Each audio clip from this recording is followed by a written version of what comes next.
Dobre. Ahojte priatelia, práve mi prišla moja nová modelárska nabíjačka. Jedná sa o SkyRC D100 Neo. Dlho som zvažoval akú nabíjačku, myslím si, že toto je veľmi dobrá voľba. Sice je cena trošku vyššia, ale myslím si, že neobanujete, ak si ju budete kupovať.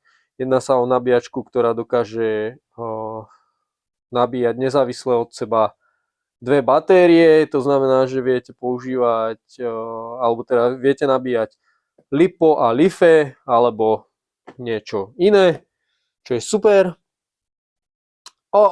Opäť, není som úplne dovzdelaný okolo toho, len tak základ, takže ak by som niečo zle povedal, ospravedlňujem sa. Každopádne idem si to rozbaliť. K nabíjačke ešte, okrem toho teda, že má dva kanály, je možnosť ju napájať 230 aj 12 V, čo je super, lebo viete, dajme tomu nabíjať aj v aute. A čo je úplne super, dá sa použiť aj ako zdroj.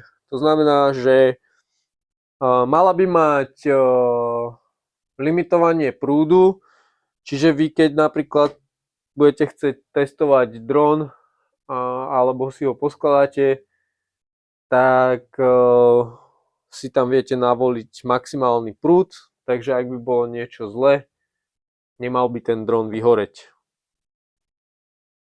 Toľko teória. Merá baterky, kapacitu myslím, že dokáže tiež zmerať, takže úplne super. Takže si to poďme rozbaliť, čo je vo vnútri.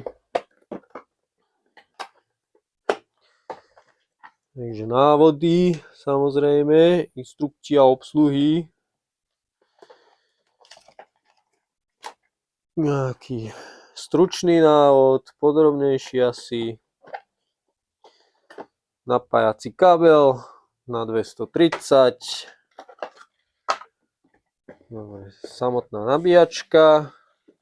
A to by malo byť asi všetko.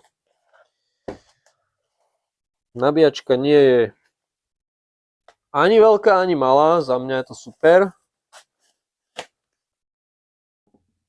No. Takže čo tu máme? Napájanie 230/12. Tuto je servisný USB-C port a dá sa cez to nabíjať aj telefón. Teraz rozmýšľam, že čo všetko sa dá cez to robiť, ale neviem, už si nepamätám. Čiže 2Ačko, Bčko, batérie až 6S a tuto nie je nič. Takže toľko rozbalenie a môžeme si ju v podstate aj zapnúť a vyskúšať. Dobre priatelia, takže momentálne som nabíjal týmto základným nabíjačom, ktorý bol dodávaný k dronu DJI Phantom 1. Je to úplne základná nabíjačka, takže nie je úplne ideálna voľba, ale keď nič iné nie je, tak je aj to dobré. Len tak ako informatívne. Dobre. Nabíjačku dáme do 230. Dáme do zásuvky. Šup. A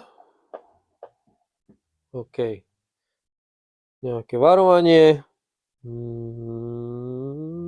Jasné. A to je všetko. Dobre, takže tu máme nejaké menu.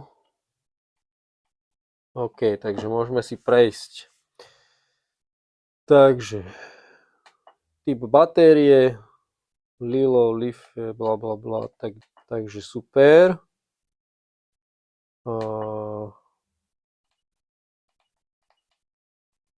Čiže výber.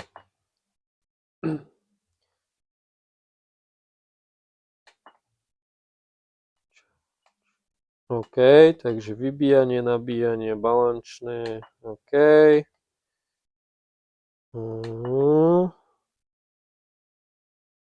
Čiže to by malo byť asi napätie na článok, aké chcete, či ju chcete prebíjať alebo podpíjať. Ak sa nemýlim, nabíjací prúd.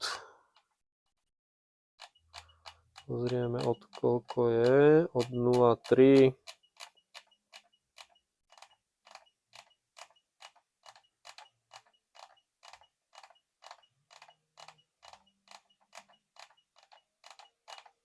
Až do 10 A.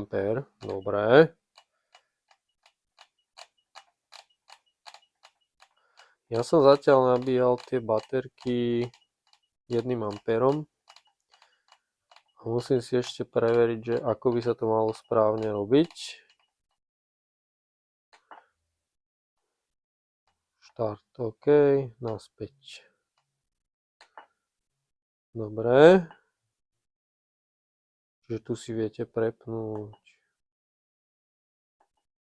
Ačko, Bčko alebo jednotlivo. Ale niekde by tu malo byť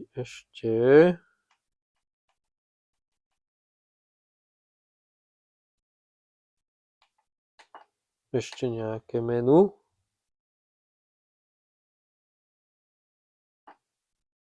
OK, takže systémové menu, takže si ho prejdeme.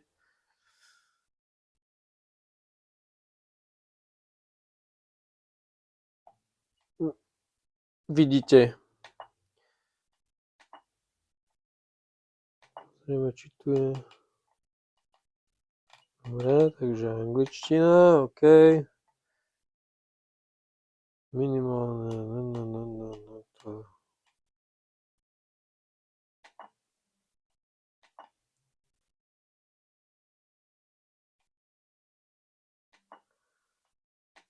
Baterimeter. Toto ma zaujíma. Dobre, takže pozrieme sa na baterimeter.